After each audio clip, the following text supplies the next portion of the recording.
están? Bienvenidos otra semana para compartir, futurar, pensar y hacer. Carlos, ¿cómo estás? ¿Qué decís? ¿Cómo te va, Karina? Muy bien. Muy bien. Por nuestra parte, en lo que hace al sector agropecuario, pensando siempre en mirar para arriba, ¿no?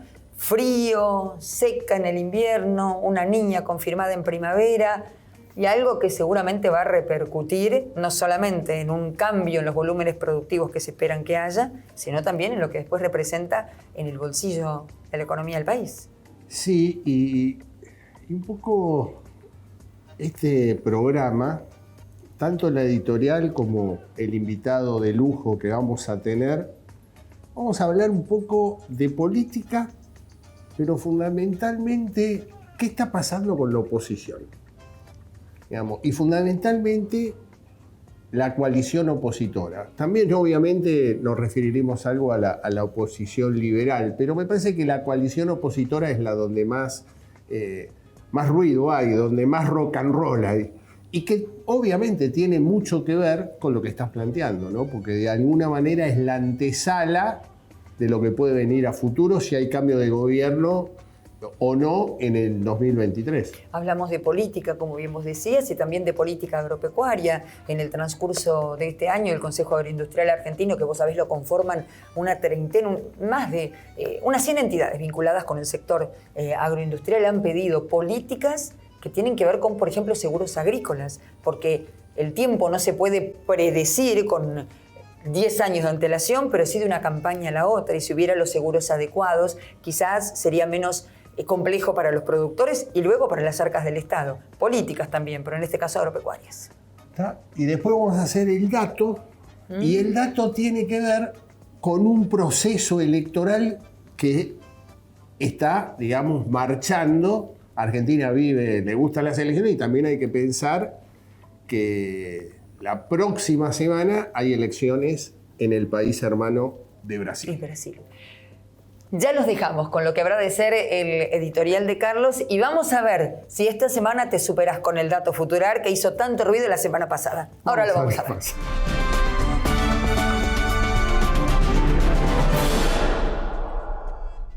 Hoy vamos a hablar de la coalición opositora en busca de su destino. ¿Por qué en busca de su destino? Porque indudablemente hoy todos los sondeos de opinión están dando que Juntos por el Cambio estaría ganando las elecciones del próximo año. Si las elecciones fueran este domingo, Juntos por el Cambio está primero en todos los sondeos de opinión y obviamente con posibilidades de ir un balotaje al frente de todos. O sea, sin descuidar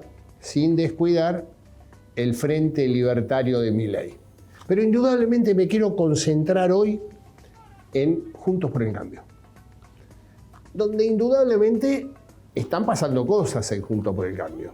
Hay diferencias cada vez más fuertes entre los socios de la coalición, en este caso donde mejor se refleja es entre la Unión Cívica Radical y el PRO, pero fundamentalmente también en el PRO empiezan a haber diferencias importantes. ¿Por qué? Porque la figura de Macri sigue siendo una figura estelar, una figura central en el universo, no solamente del PRO, sino de Juntos por el Cambio. Y las señales que da Macri, dudosas, con incógnitas, me hace acordar mucho a Néstor Kirchner con el pingüino o pingüina, que indudablemente la posibilidad latente de que quiera la revancha está presente y que eso indudablemente cambia todo el escenario opositor.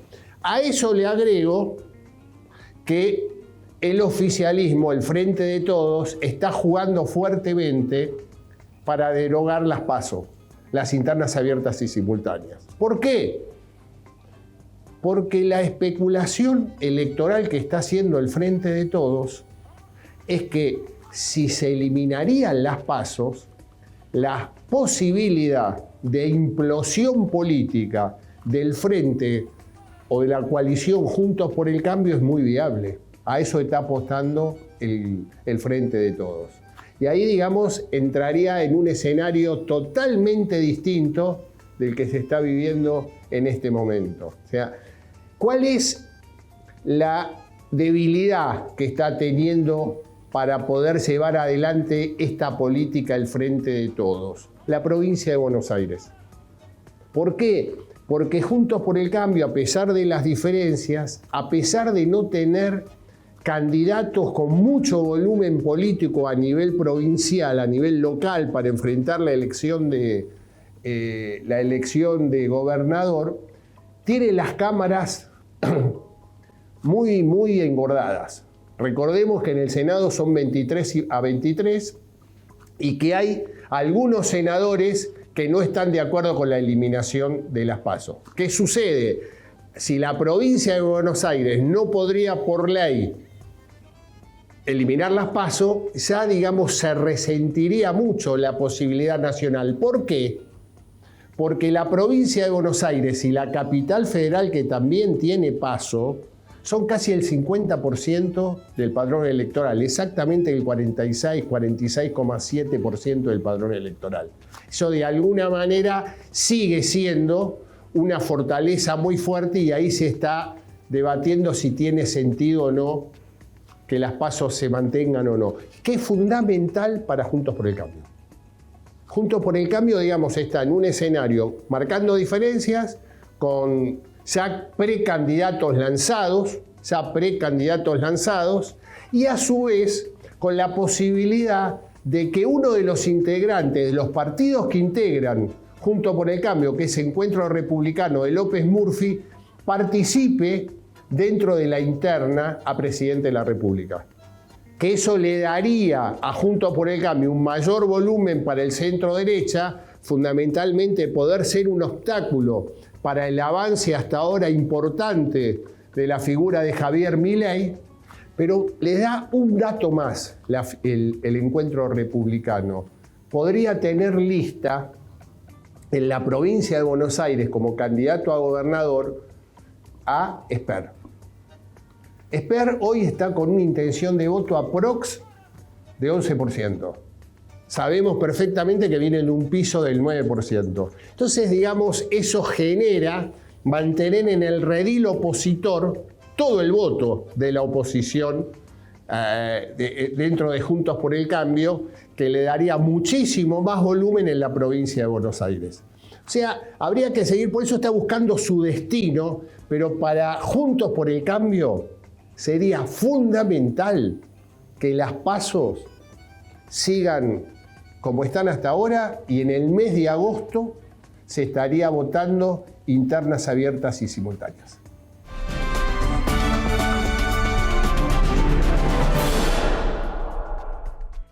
Carlos hablaba de políticas, que este programa tendrá que ver en particular con el tema política. Y políticas agropecuarias son las que desde hace largo tiempo vienen demandando los productores, con sus representados o ellos por sí mismos. Y máxime frente a esta coyuntura. Venimos del 7º invierno más frío de los últimos más de 60 años. Y ya está confirmada que la primavera tendrá una nueva niña, la tercera consecutiva, algo que no se da desde hace muchísimo tiempo. Y esto tendrá un impacto, por supuesto, en la economía, porque tendrá un impacto en el campo. Fíjate lo que te vamos a mostrar. Comenzamos con esta placa que nos muestra el mapa de la República Argentina y que da cuenta de que precisamente el invierno 2022 en el país fue un 33,3% más seco que lo normal, que la media. Y como les anticipaba, fue el 7º más seco desde 1961 y el 5º consecutivo en registrar faltas de lluvias. El común denominador de los inviernos más secos, que recordemos fueron en 1988, en el 95, en 2007, en 2008, 2009, 2021, fue el fenómeno de la Niña, que transita su tercera etapa consecutiva. Solamente 2 veces desde el año 1950 se registró un triple evento seguido de la Niña y la última vez fue en el 2001. Vamos a ver la próxima placa, donde les muestra justamente cómo la falta de precipitaciones está comprometiendo la siembra de girasol. La siembra muestra un progreso intersemanal que es muy bajo. Lo que está mostrando es la imposibilidad de avanzar con las labores de la implantación ante la falta de humedad. No hay agua en el suelo, no se puede sembrar. Y en la próxima placa que les vamos a mostrar, les mostramos la condición hídrica, en este caso, del trigo. En el caso del trigo, respecto de lo que ocurría en el año anterior, vemos que hay un 46% del área sembrada que se encuentra entre regular y seca, lo que equivale a decir mala. Y se estima que el 34% del área sembrada presenta una condición de cultivo, ya no del suelo, entre regular y mala o seca, lo que evidencia síntomas de estrés hídrico en gran parte de los cuadros sembrados con este cereal, que es vital en la producción argentina para el consumo interno y también para la exportación para la próxima campaña. ¿Tendrá consecuencias económicas? Seguro. Menos producción, si la demanda se sostiene, la problemática se va a dar como ocurrió, como decíamos, en campañas anteriores.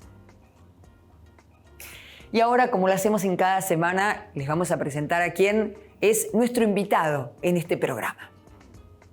Se trata de Luis Tonelli. Estudió Ciencia Política en las universidades de El Salvador y de Oxford. Es director general del Centro RA para la Reconstrucción Argentina en la Facultad de Ciencias Económicas de la Universidad de Buenos Aires. Es profesor titular de Política Argentina en la carrera de Ciencia Política de la Facultad de Ciencias Sociales de la Universidad de Buenos Aires, de la que fue su director entre 2010 y 2016. Desde 1985 ha enseñado Ciencias Sociales en universidades de la Argentina y del exterior y ha sido director ejecutivo de la Cátedra de Estudios Argentinos Domingo Faustino Sarmiento de la Universidad de Salamanca entre 1998 y 1999. Fue director asociado de Mora y Araujo Comunicación Institucional y es presidente de LAT Consultores. Cumplió funciones de relaciones institucionales en el Ministerio de Economía, el Banco Nación, el Banco Provincia y fue director de Planeamiento Estratégico de la Presidencia de la Nación. Hacemos una pausa. Cuando regresemos, Carlos Germano y las preguntas para su invitado.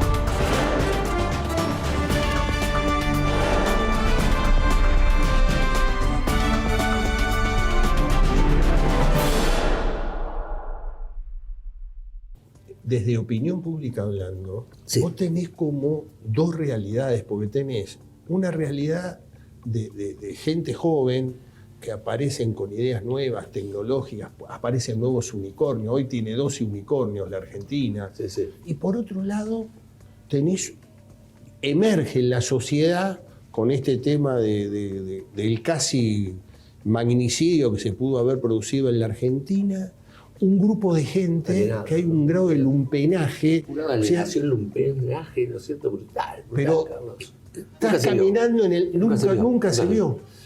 Vos sabés bien, yo soy de Quilmes y Quilmes siempre tuvo áreas de emergencia que cuando era chico funcionaban como estacionamientos, ¿no? La gente llegaba, migrantes en general del interior, y estaban ahí un año. O sea, después estaban en la verdulería y después en el supermercado, y era, bueno, el progreso argentino. Íbamos todos al mismo colegio.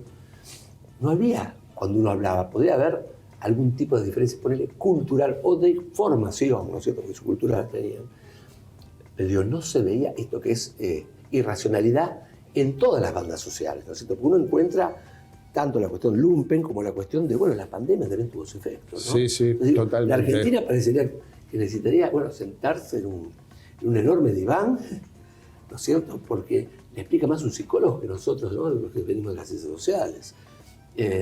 Entonces, sí, vos tenés esto, que es la gente que casi vive en el mundo, ¿no? Los que producen unicornios, los que, ¿viste?, están en sistemas ultra tecnológicos que podrán tener éxito aquí, es la China. Sí, es así. Y después está la gente que está fuera de la sociedad, en su mundo, ¿no? Porque vos escuchás a esta gente, a los lumpenterroristas, vamos a ponerle Lumpenterrorista, buena definición. Una etiqueta, bueno, vos tiraste una parte, ¿no? Y no lo podés creer las cosas que dicen. O inclusive es para. A ver, vos vas graciosamente, cometés un magnicidio en medio de toda la cuestión y salís, no pasa nada, digamos. Y tu vida, no, porque me tomo un tren y me voy a donde te tomás un tren, ¿no es cierto? Entonces, todo es ilógico, todo es irracional. Pero digo, en esa pérdida de sentido, donde cualquier cosa puede pasar, también puede pasar nada. ¿no? Sí. ¿Qué es esto? Entonces, de vuelta a Gravity. Estamos... Pero que es muy difícil para el análisis. Muy difícil. Y es muy difícil para la política, Luis. Y es muy difícil para la gente también, ¿no? Que es la que le pasa peor, vamos a decirlo, ¿no? Bueno, eso creo que es el eje central. El eje central, ¿no? El eje central es ese. Pero bueno, es que la democracia sin ciudadanía, ¿no? Es un contrasentido. Y la ciudadanía muchas veces se expresa por su dirigencia. Entonces también, los políticos están ahí en el spot, ¿no es cierto? Bajo el spot, por su profesión. Pero lo que viene pasando, y esto hace mucho tiempo que es así, es que la dirigencia social misma, ¿viste? No se quiere exponer. Entonces, ¿viste? También cuando, digamos, están en duda sus intereses, ¿no? Ya que estamos en el canal del campo, que es quizás el sector más activado de la dirigencia y más presente, y con proyectos también a futuro. Pero los otros sectores, finalmente parece que son todos piqueteros, ¿no? Digo, algunos paran, cortan las calles, otros llaman por teléfono, ¿no? Son diferentes accesos. Incluso en la Argentina, la protesta social también está de alguna manera institucionalizada, ¿no? Por eso no es conflicto. La gente va, hace un paseo, hace un desfile de modas, ¿viste? Cortan horas enteras. Pero si era, no sé, un desfile de Giordano también hubieran cortado horas. ¿Entendés? Digo, el fenómeno es que acá, en la Argentina, todo conflicto produce un renglón presupuestario. O dos, uno para uno y otro para el otro. Es increíble. Entonces, que así se resuelve el problema de la Argentina, de provincias chicas y Buenos Aires, ¿no? Que ganaron las exportaciones, el presidente las repartía, siempre fue así. Pero ahora es una lógica común, ¿viste? La lógica del manotazo. Entonces vos tenés un sector que produce los dólares y los otros que juegan al estanciero, después agarran los billetes, les los cambiadores, es una cosa maravillosa. Bueno, digo, en un punto estamos como descubriendo la Argentina, ¿no? En la degradación. Tremendo. No, es tremendo, ¿no? Es tremendo. Pero, Sí. digamos, para nosotros que, bueno, tenemos hijos, a tus hijos les van bárbaros, tus hijos son felices, qué sé yo.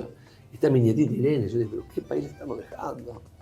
No fue el país que nos dejaron nuestros viejos, pero por ahí estaba la semilla de su propia autodestrucción, no sé. No lo sé. Yo lo que sí veo es que veo una sociedad que no... Atónita. Sí, y lo terrible es que, como bien decís vos, casi 70% no percibe lo que viene. No percibe lo que viene y pasa a la inacción, ¿no es cierto? Exactamente. Esto está todo complicado para el análisis, ¿no? Porque siempre se dice, bueno, las situaciones de pobreza extrema, la situación de decadencia, esto te lleva a la revuelta. La verdad que no, la pobreza produce, ¿viste? Ganas de estar durmiendo, ¿no? Digo, atonta. Lo que sí produce, obviamente, estas protestas y demás es, bueno, dirigencia y activismo y organización y todo eso. Pero eso está bajo un esquema que es el Excel, ¿viste? La Argentina no es Chile. En Chile no había Excel, ¿no? Que es, bueno, ¿qué digo con Excel? Digo, una planilla donde está cada uno de los beneficiarios y hay un puntero que se ocupa. Entonces hasta la ministra, ¿no? del tema, digo, Stanley, de Mauricio Macri, manejó este conflicto social, ¿no? Cuando decía, bueno, sube alguien de la derecha, imagínate. Es más, recibieron más las organizaciones porque pagaron más, ¿no es cierto? Los que están afuera, cuando llegan, pagan más, no saben del juego. Por eso a veces la rosca, Carlos, baja el déficit fiscal. Porque los políticos saben cuánto pagar. Dicen, ¿no es cierto? Pero alguien que llega de afuera, ¿viste? Es como un tachero, ¿viste? Cuando te cobran en una ciudad que no conoces y te da 1000 vueltas. Entonces, ¿viste? Quedaron amigos de dirigentes ahí que nosotros conocemos, ¿no es cierto? De los movimientos sociales. ¿Por qué? Pero nunca recibieron tanto, ¿no es cierto? Entonces digo, eso es la Argentina.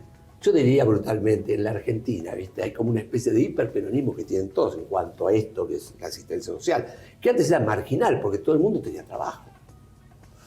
Que en Chile, ¿viste? Que estuvieron años y años y años totalmente, ¿viste? Fuera de foco, y la esposa del entonces presidente dijo, ¿qué son? ¿Alienígenas? Dame Tremendo, 30 ¿no? segundos, Por vamos favor. a una pausa y Mejor. la seguimos.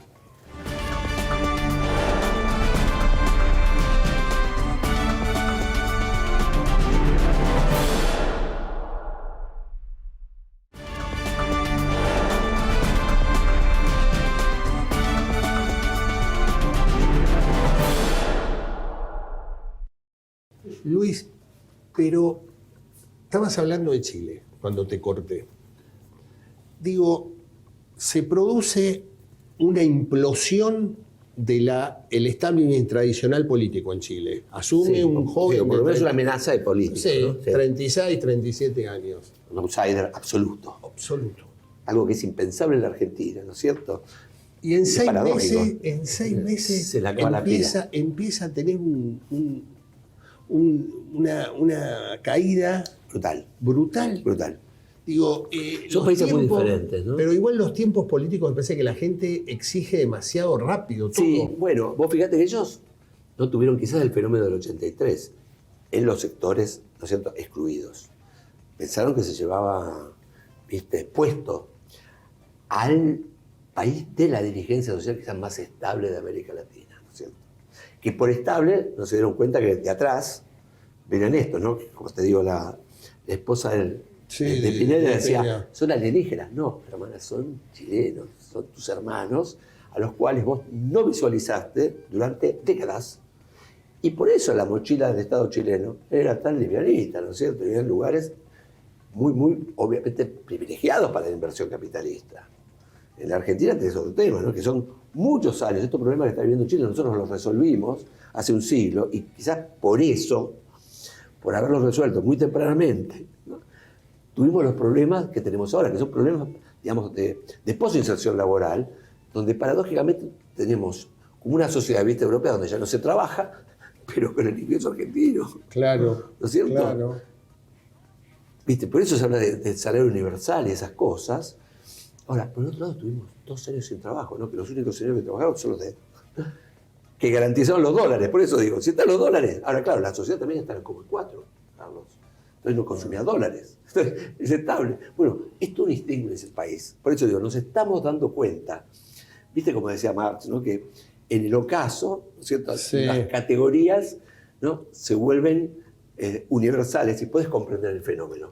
Nosotros en esta destrucción, ¿viste?, es como que la maleza se quema. Pero- Estamos viendo el árbol, y el árbol realmente así y no va. Hay que replantearlo. ¿no Y es hay cierto? algo, Luis, no sé si lo estás notando. Yo lo que vengo percibiendo es como que empieza a haber un cansancio y un agotamiento con el peronismo, y un peronismo que no está visualizando una cantidad de gente, que lo vimos así como que está totalmente perdida, y en el cual el peronismo no lo puede contener. No. O sea, No. este me parece que es un cambio que el peronismo nunca lo tuvo en sus Y las elecciones 70 años de pasadas, vida. Sí, las elecciones pasadas, Carlos, las elecciones legislativas donde pierde, ¿no es cierto?, al frente de todos, pero sin embargo, Juntos por el Cambio no suma más votos, ¿no es cierto?, cuando saca lo mismo que había sacado antes, y se da un fenómeno de dispersión vertical, ¿no?, en el sentido que vos tenés los dirigentes nacionales, ¿no es cierto?, que pierden la conexión con los dirigentes del territorio, ¿no es cierto?, especialmente también porque ahí estaba la cámpora que quería comer territorio, lo que sea.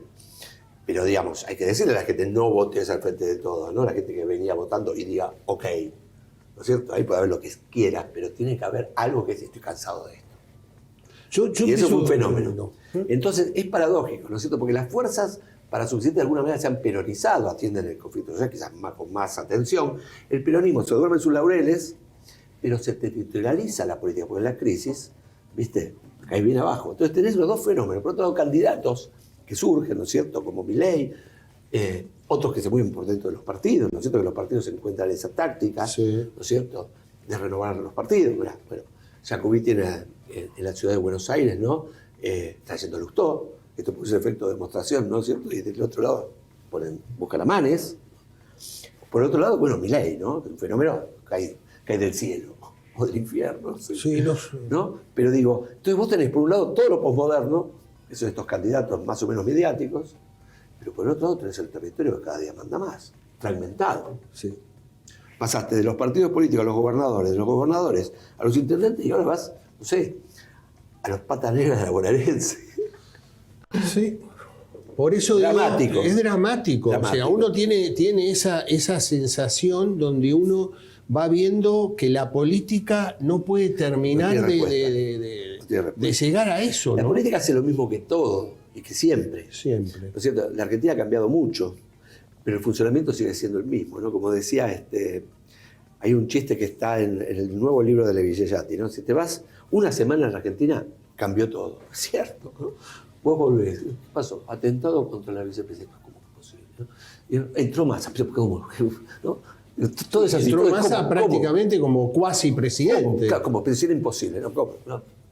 No, Alberto todavía no resigna ese, ¿cómo no resigna ese candidato? No, se fue a la ONU, hizo un discurso. ¿Cómo es esto?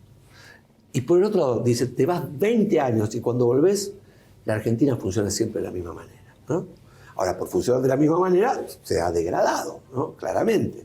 Pues no es que no tengamos, una línea de pobreza siempre. No, tenemos picos y caídas abruptas, ¿no? Entonces digo, en eso, que es tan complicado, y que en un programa, viste, que tratamos de verlo un poquito alejada, ¿no? Porque si no, nos llevamos por los acontecimientos, ¿no? Terminamos discutiendo las balas del arma si tiran de verdad de fuego, ¿no es cierto? Es verdad, Entonces, es imposible. Para poner un poco en perspectiva, lo cierto es que como sociedad, y lo digo yo, ¿viste? Como vos, que estamos en un nivel, digamos, de pensamiento y ligado, bueno, a la universidad, también faltan respuestas desde la gente que tendría que estar pensando, ¿no? Porque decimos los políticos. Bueno, los políticos juntan votos, tratan de gobernar, pero la Argentina está como agotada, está mulla, ¿no? Faltan esos intelectuales que estaban antes, ¿no es cierto?, que producían un norte, la dirigencia social.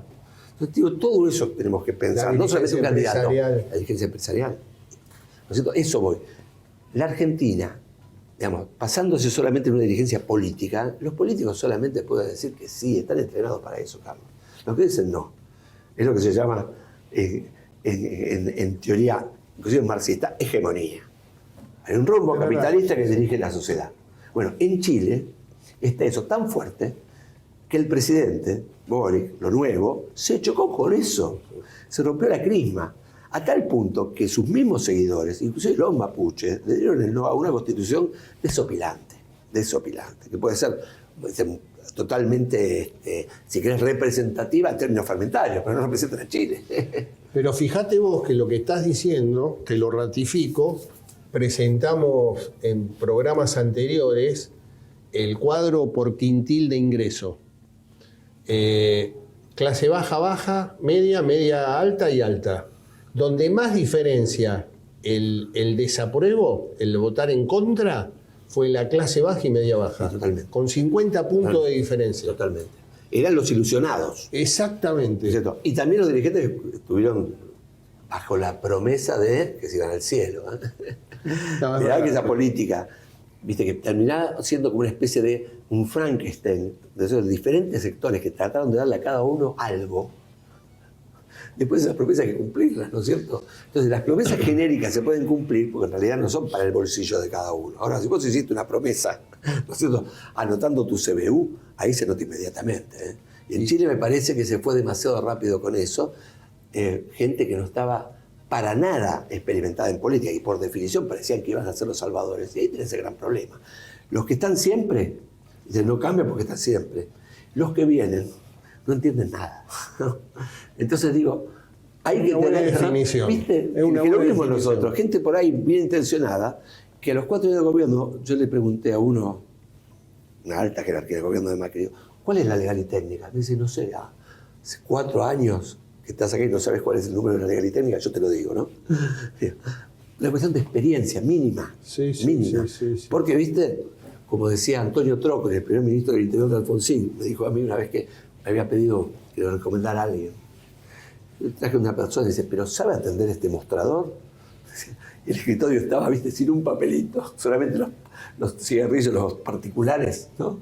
Dejaba el cigarrillo parado, así parecía como el Cano Lanusse, ¿no? Impecable el tipo, ¿no? Té con leche, traje de 3 piezas. Sabe atender este mostrador. Y es que este mostrador de la política tiene sus bemoles. Pero a veces creemos que ese mostrador, viste, puede sacar cualquier cosa. Y la verdad que no puede sacar mucho más de lo que la sociedad es. Claro, se ha degradado tanto.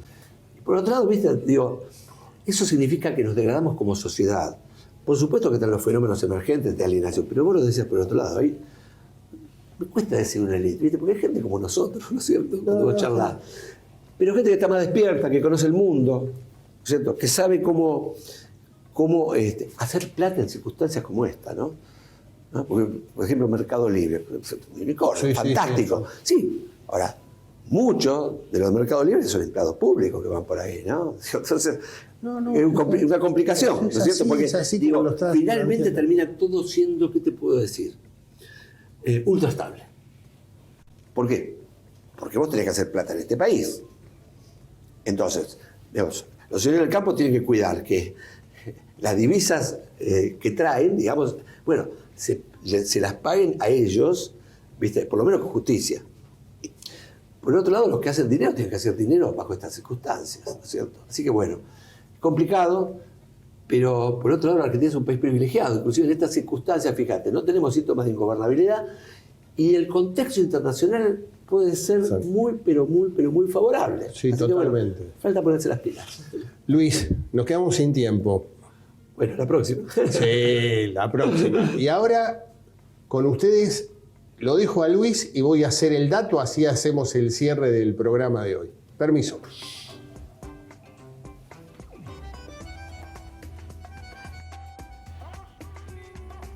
Y ahora, el dato futurar. ¿Y cuál es el dato futurar de hoy? Las elecciones del próximo 18 de octubre en todos los colegios de abogados de la República Argentina. ¿Por qué? Porque indudablemente es una elección que es para consejeros del Consejo de la Magistratura, con la importancia que tiene ese Consejo de la Magistratura, donde se pueden designar jueces, se pueden remover jueces, se pueden sancionar jueces, y en el cual la política está muy interesado. Y fundamentalmente las coaliciones más importantes. Juntos por el Cambio logró, digamos, en parte ponerse de acuerdo y limar muchas asperezas. Por su lado, el Frente de Todos, digamos, generaría una división. Está el oficialismo puro, fundamentalmente bajo la órbita de la Cámpora, cuya figura máxima en ese escenario de armado electoral para consejeros es el senador nacional Mariano Recalde, que lleva como primer consejero a su padre, el ex jefe de bloque en su momento del Frente para la Victoria. Pero ¿cuál es el hecho novedoso o el dato futurar que hoy estamos hablando? Es que hay un desprendimiento del oficialismo cuyo líder tiene que ver con el rector de la Universidad de Loma de Zamora, Diego Molea.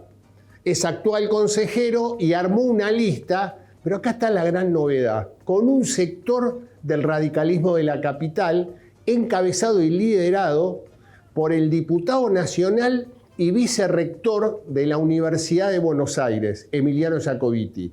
Es decir, que en esa lista la grieta se rompió. Hay radicales, hay peronistas, hay digamos, liberales, o sea, se generó un encuentro que indudablemente va a ser una elección muy competitiva, esta de consejeros para el Consejo de la Magistratura. Bueno, esto ha sido todo por hoy, que tengan muy buenas noches y nos vemos la próxima semana.